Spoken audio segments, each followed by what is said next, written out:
What's up, man? We're back at it, dude. We're back at it again. This Yep. is going to be officially our third Third. episode. So, what we were talking about was we like to have fun in these podcasts. Just a little bit. Just a little bit. Yeah, we're just going to kind of go on and ramble. So, what's up, man? How's your week? It was pretty good. Busy. We had like a couple of crazy fights this past weekend, like UFC 300. Hey, let me ask you, man. Boxing. What I really want to know What? is that, okay, so you're a security for like Hakkasan, right? Correct. Bouncer. Yes. Is that the right title? I would like to call a security officer, sir, but You're the skinniest bouncer I've ever seen. shoot, the deadliest too, bro. It's like, I don't joke around. I'll choke you out. yeah, I'm not gonna lie. Like, if considering most of the population that they don't train, and If you look at me, if don't they look know- at you, hey, you look before I go into that, you look snappy in a suit, by the way. No homo, Thank you. I appreciate that. but you look like you just came from like the Men in Black movie, like all black. Right. Yeah, it looked pretty sleek. Do people, considering the size that you are, do they like start shit with you? Like, do you feel that like they can kind of Right. like manhandle you a little bit, or they think they can because Before of how touching skinny you me, are? yes, but after they touch me, I know how to hold them. So Okay, so you're but trying to I say do feel underestimated on certain occasions because we do have some like leads. Like this dude's like Pacific Islander, like 265 pounds. I mean, obviously, like that dude's more intimidating than me, right? yeah. But on the big picture, he doesn't train. And as you know, after the first 30 seconds, like I'm not saying that I'll like he cannot beat me. Like I'm never like that because I train, right? Yeah.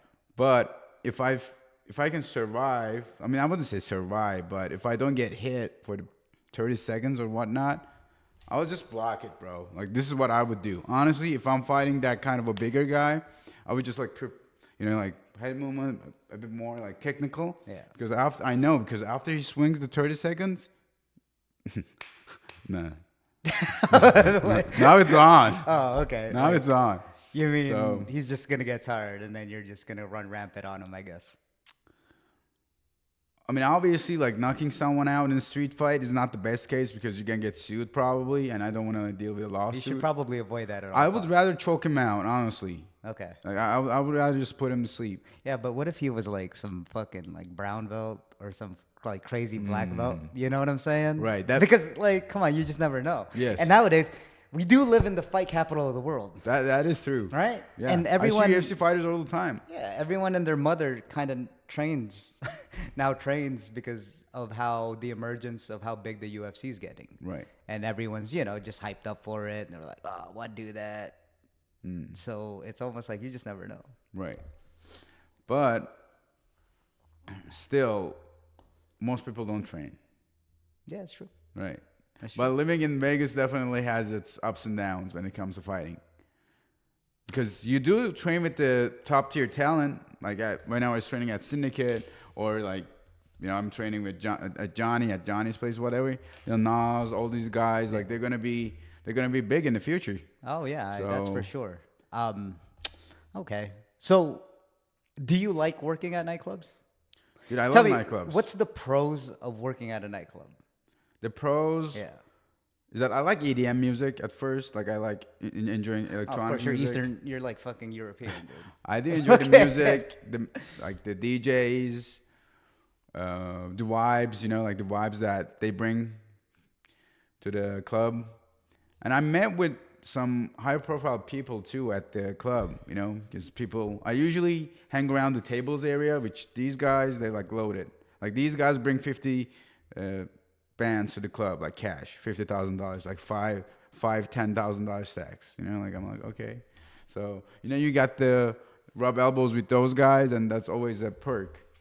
Okay. All right.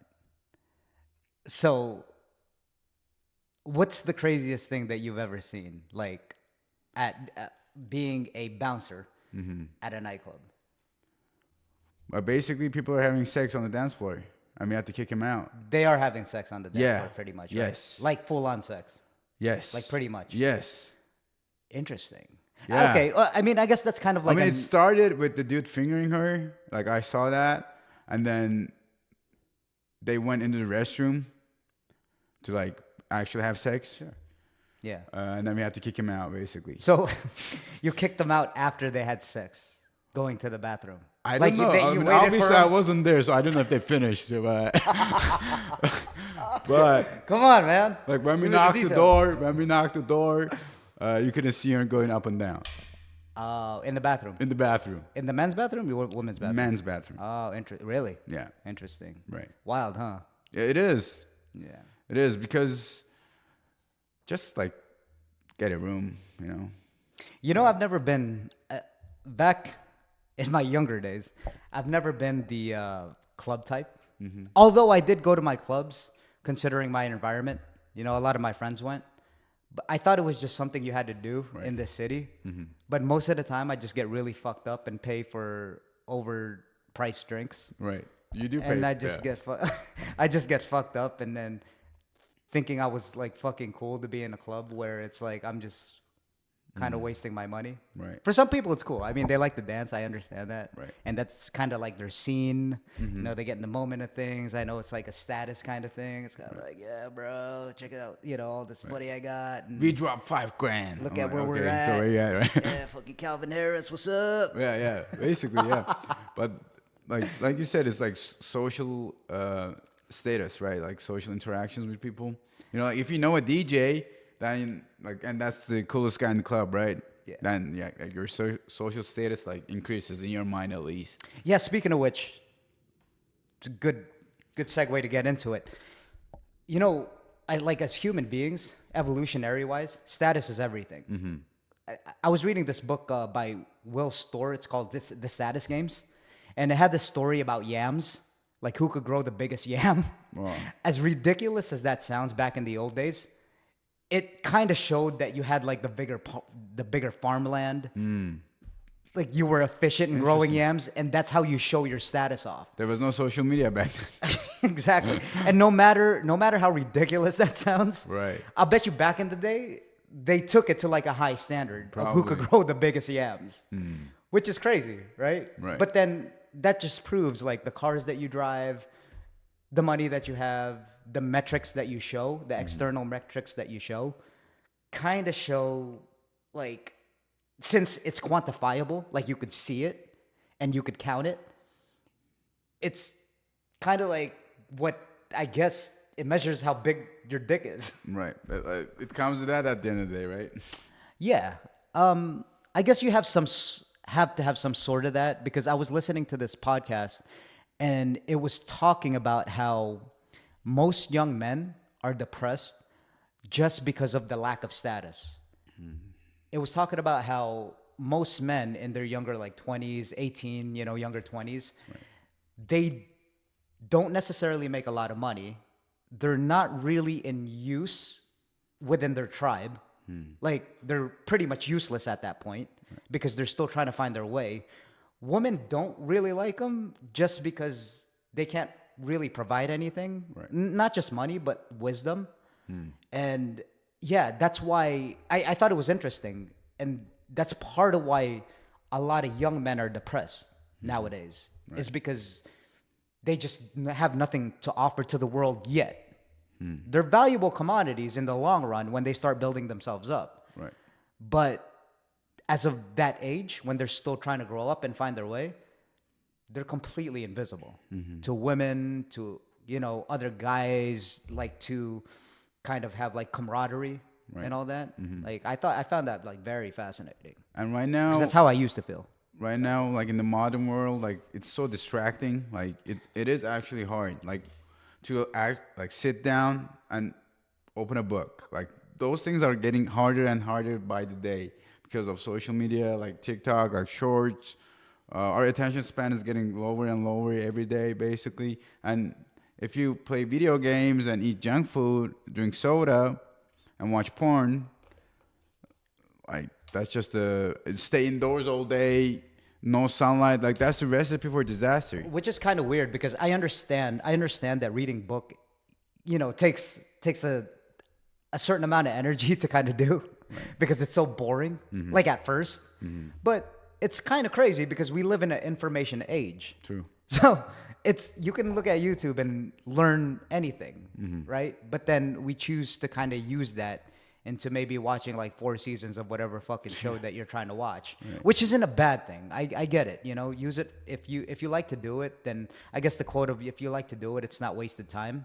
But it's like, what are you really doing? You know, if you're doing it for leisure time, if you had like a hard days or a hard week's worth of work, and then you just want to kick back and do that, it's like all right. But then that's almost just as I wouldn't say bad, but it's almost just as like just staying stagnant as watching or playing video games because you actually get nowhere in your real life, right? You're just kind of watching Escaping. like Netflix. Yeah, because I don't like to signal too much that don't watch Netflix and stuff like that because, fuck, quite frankly, I like watching a movie here and there. Right, of course. But it's just, I guess everything's out of balance, right? Now, the thing that I don't like is that people who complain about their lives and don't change anything. Like, if you don't like your job, like, I get it. Like, you might work a blue-collar job that you don't like, but at the end of the day, you have to make money, right? Now, you have to earn money, by the way. You don't make money. You earn money. But Wow, look at you. That's a good one. That's a good one. yeah, because making money is illegal, technically. Okay. So you live for the weekend, like it's Friday, and you're all happy, like, yeah, it's my Friday, yeah. But what do you do on your weekend? If you try to escape by drinking, smoking, playing video games all day, the Monday is still going to come. The Monday is still going to be there.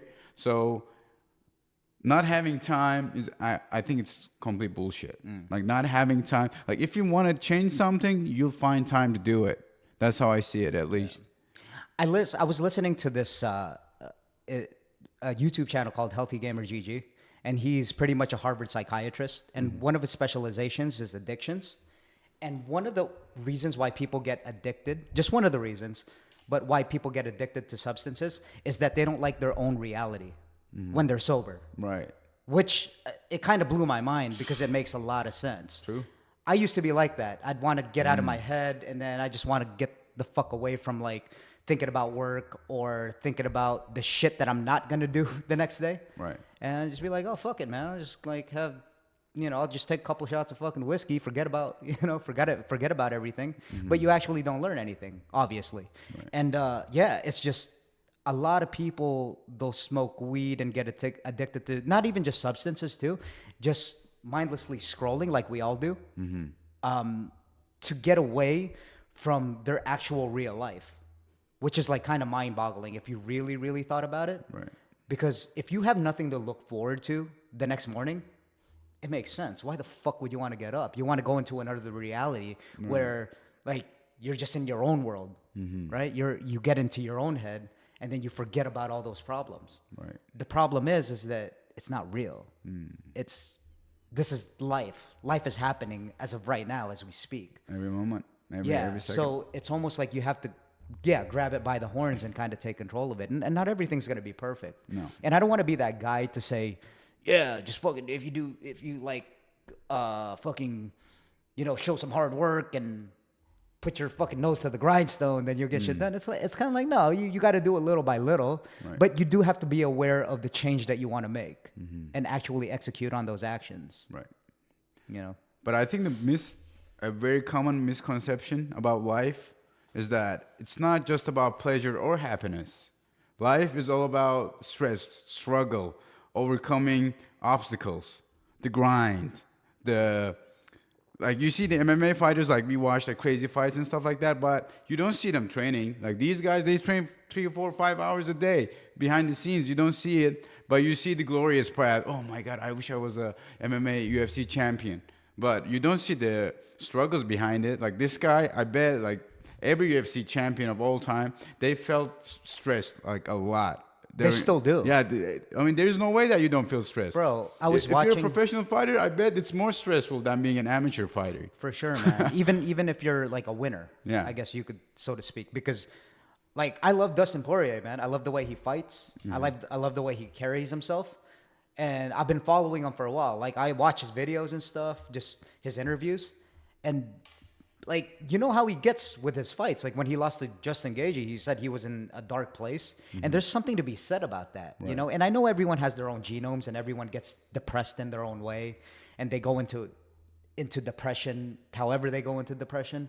But dude, this guy's on the top of his game. He fought Connor. I'm sure he has millions and millions of dollars. Yeah, he's got a But business.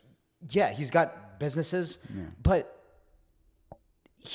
it just shows that he's fucking human. Yeah. He's human at the top of his game. Like UFC, the biggest combat sport there is. I mean, besides I guess boxing, but you know, boxing's kind of but it's I guess a different topic. But yeah, UFC is growing by the minute and he's on top of that sport. He's on the headlines like every time. He's been on the top 5 for several years now and he still feels that way. He's fighting for a championship. Yeah, he's fighting for the championship, and he still says that he goes into dark places when he loses. And it's almost like, well, here's the problem. When I put myself in his shoes, like if I try to feel what he feels, I can't. Because you know what I would do? I'd be like, oh, well, fuck, at least I got my wife. And yes, it's good to put that in perspective. At least I got my wife, and we made all this money. I could provide for my kids. But it's deeper than that. Right. I'm not him. You know what I mean? I can't feel what he feels at that time because to him, it's bigger than that. Right. Just like all of us. I can't possibly put myself in anyone else's predictions, and it's why I don't go around giving advice anymore because it's not fair to people. Right. Right? Everyone has their own experiences in life. You can start at the very bottom of the ladder, or you can start at the very top, which I think those are. I mean, obviously, if you gave me an option to born as a billionaire's kid, I would pick that rather than being in a poverty situation. Yeah. But the kids of a billionaire person, like I don't think they appreciate a lot. You know, obviously, like I could not imagine that state right now. But you know, if money has no value to you, like if you handed everything that you wanted in life, like what's the point of life at that point? If that makes sense. You know? Well, I also heard this one thing about money. Speaking of which, I also heard about this thing about money. I've read a lot of money books, you know, and how to make money and your mindset about making money. But what made the most sense is more of the spiritual aspect of making money, which is you have to, not even spiritual money, but then it's almost like a metaphor for it. It's like you have to have a good relationship with money. It's almost like a person. You have to treat money like it's a good friend of yours or it's like your wife or something. Like you have to respect it. Because if you, okay, all right, here we go. Wait, here we go. Let's. What's the tradition in Turkey? Like you don't like. First, you just pick the money up. No, I'm just Oh kidding. my I'm just kidding. God. I got that. No. All right. I'm just messing around. No, but like, yeah, you have to have a good relationship with money, meaning you have to treat it like it's your baby, and it'll treat you, you know. Oh, well babies, back. that's a different ballgame. Yeah. But yeah, it's just you can't go around just recklessly spending it. You can't do it. You have to have a lot of respect for it, you know? And you have to spend it freely, but not scarcely. Meaning that if you need money to get you to where you want to go, use it, right? But if you're just spending it on useless shit that you know you don't need, it's probably not the karma effect is probably not going to be good for that. And second, it's going to go in your behaviors. It's going to go in bad money behaviors. Budgeting, right? Like budgeting. Yeah, budgeting and just like knowing what to do, like maybe investing in like a 401k or something like that. Just as long as it's not going to waste, because that just means that you're treating it properly. Right. Like, you know, you have respect for money. Of course. Meaning, okay, yeah, you just Or your favorite song, Wants versus Needs. what with Drake and Lil Baby? Yeah. So you have to like that's the thing, right? Like most people they want stuff but they don't need it, but they still get it, and at the end always like a broke cycle, if that makes sense. Yeah, and it's okay to buy your wants, just be fucking smart about it. Yeah. You know, I know it's hard because we live in a consumer society. But yes, everything hard takes mental fortitude and a little bit of like pullback. Right. You know, to not when. Anyways, So let me see that uniform, bro. The uniform? Yeah, like, can you show the camera that uniform? There you go, man. Yeah, you just called me out of work. I was working earlier. The badge. You look like the baton. you look like a Turkish big boss man from WWE, like back in the 80s. Professional wrestling, is that the next move? That's what it is. Yeah, Right. the big boss man. It looks pretty sick. Like I actually convinced them to do the podcast with this thing on. It doesn't look bad at all. Yeah, I mean, it's a fun job. Like I enjoy it. You know, Yeah. like I got to interact with a bunch of other people Yeah, today. man. Girls like guys in suits, dude. That is true, Like it's like authority or something like that. right? Especially if you got an earpiece too. You know. Yeah, Yeah, I'm getting information. Yeah. Like you're part of the Secret Service or something. Right. Basically, yeah. Yeah. Yeah. That's funny. Yeah, but you know, like in a casino environment, like I said, bro, like in order to earn more money, like I learned this in my later 20s, you have to be a place where money is flowing, if that makes sense. Because if you step outside while it's raining, you're gonna get wet. And if Yeah. you stay in a place that money rains, Ah. you're gonna make some money. So this is what I'm trying to do, you know, like to stay in my Yeah. that river. Okay. So Can you say that again? what do you mean? That metaphor that you just said. If you in the rain. So if you step outside, Yeah. if you step outside while it rains, you're gonna get wet. Okay. And then that's the same with money. So what you're trying to say is that like if you're in an environment with money, you're gonna Yes. make money. 100%. Okay. Got it. 100%. I just wanted to make sure. Or like that's basically the same with fighting, you know. Like I think that metaphor goes for everything in life. If you step in there and you're gonna think that like I'm just gonna outstrike this guy, you might do it, but there's a high chance that you're in for a rude awakening. You know. Yeah, that's for sure. That's for sure. So never underestimate anyone. Like that's what fighting taught me. Yeah. Or what? Hey man, what do you look forward to the most when it comes to like working at nightclubs? You know, I'm genuinely curious just because I haven't worked at nightclubs, and I'm sure like a bunch of. I mean, I've been around it, but then I'm sure a bunch of crazy shit happens over there. I'd like to go back to that actually because I think it's entertaining. It's entertaining as fuck. Right. Like people are just fucking on the dance floor and shit, which Yeah. is I guess kind of normal since we live in Vegas. Like to see at a nightclub, which is fucking weird to say, but Like so, the nightclub that I work in, like the nightclub Hakkasan, like at MGM Grand, like that's not the worst. Like it's actually a very high level nightclub, so we don't have that many fights on certain nights. okay, yeah. It's not like Dre's, like the Dre's nightclub, like Okay. that's a different ball game. What happens at Dre's, bro? Like, Oh, dude. what do oh, you mean? shit. It's just ratchet? Yeah, dude, it's kind of is ratchet, and there was this one fight that happened on the casino floor. Like these group, like two groups, they got in an argument at the nightclub, and so the nightclub kicked them out to the casino floor. And this was when I was doing graveyard at Cromwell. We called it Crompton. The Cromwell? You mean like it's known that it's called Crompton, or Crompton, is it? yeah. I No mean, way. Like, yeah. Oh, you mean it's an inside joke It is, but people do know, like that it's Crompton. Crompton. Dude, that's yeah. funny, man. So I mean, Oh, you know, our fuck. clientele is kind of different. Okay. Than the rest of the strip, Got it. basically. But this fight broke out, and there was this black chick dude grabbed this Latina like by the roots of her hair, and she was grounded, and she was looking her in the face, bam, and then like 1 second pause. Bam! I'm like, oh shit! I call like backup surveillance, whatever, and I intervene, like step him out, like you know, and then I didn't have a backup for at least a minute, which is kind of crazy part. So I'm like, Dude, oh, I can shit. picture those two girls just like in between you, making a sandwich out of you. Yeah, she tried to kick, she tried to teep actually. Oh, dude! But like the Latina's nose was so bad, bro. I think she Really? broke it twice because her nose was like crooked like Oh, that. fuck. Yeah, but I remember that scene, dude. Like the black chick grabbed her by the hair root, like I'm not even like boom, like, and then looking her in the face, and so, Yeah. another one, you know, Another one. a ground and pounder, dude, fucking Wow. brutal. Damn. Yeah, and like there's a couple of fights that I can actually talk about more, but the clientele is definitely different. So good luck to the Dre's security guys over there too. So just don't kick us to the casino floor. Just kick him out of the casino. Yeah, yeah, yeah, So, yeah. It's Metro's Right. problem. Right. It's not your jurisdiction.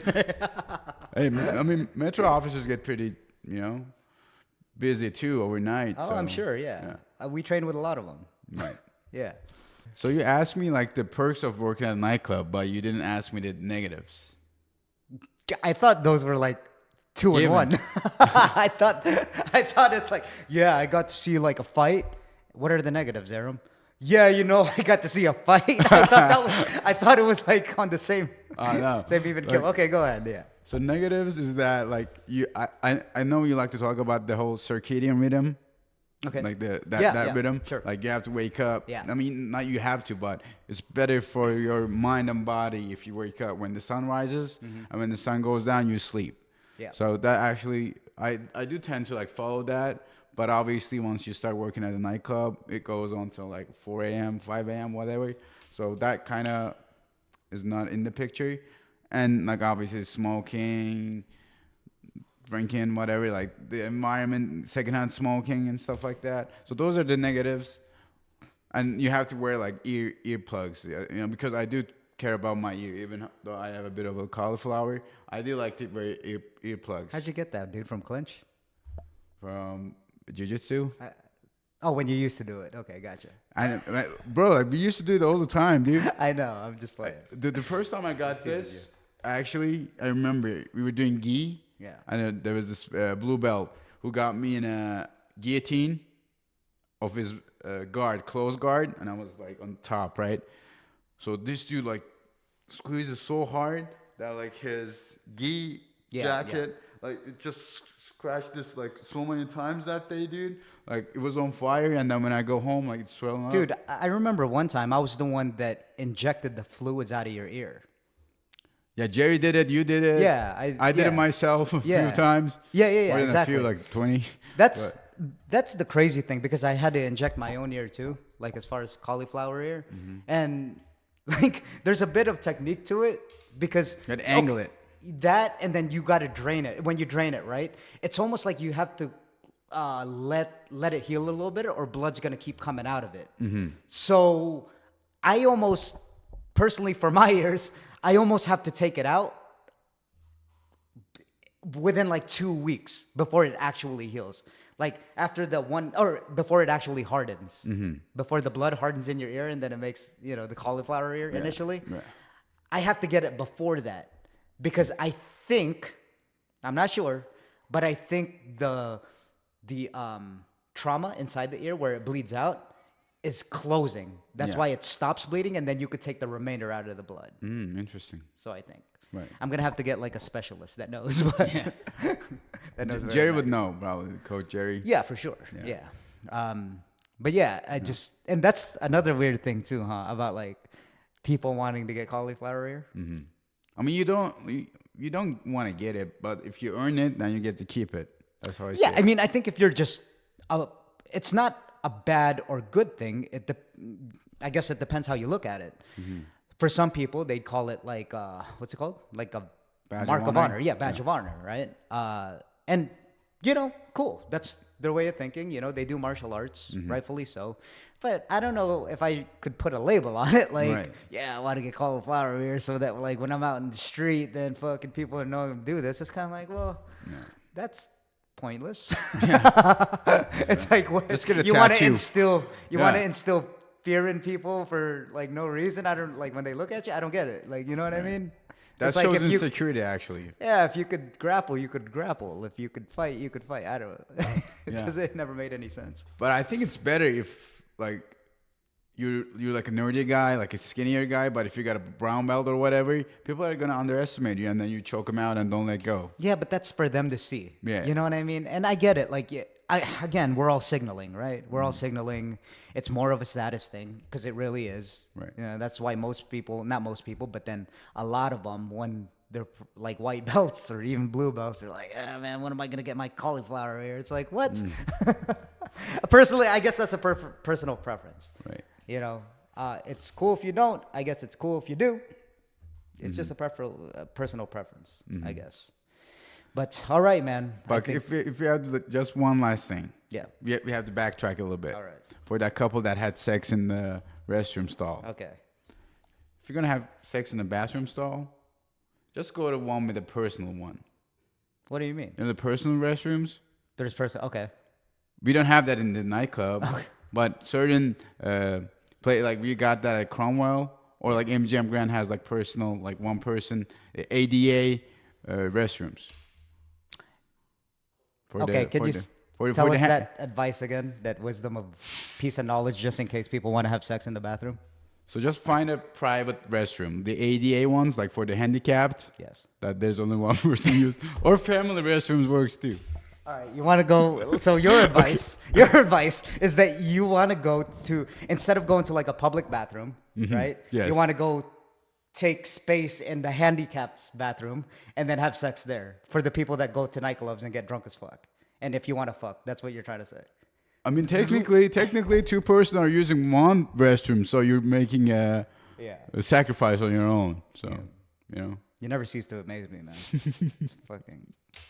Your advice is just mind blowing at times. Fucking awesome. All right. My brother. Another one. And another one. Perfect.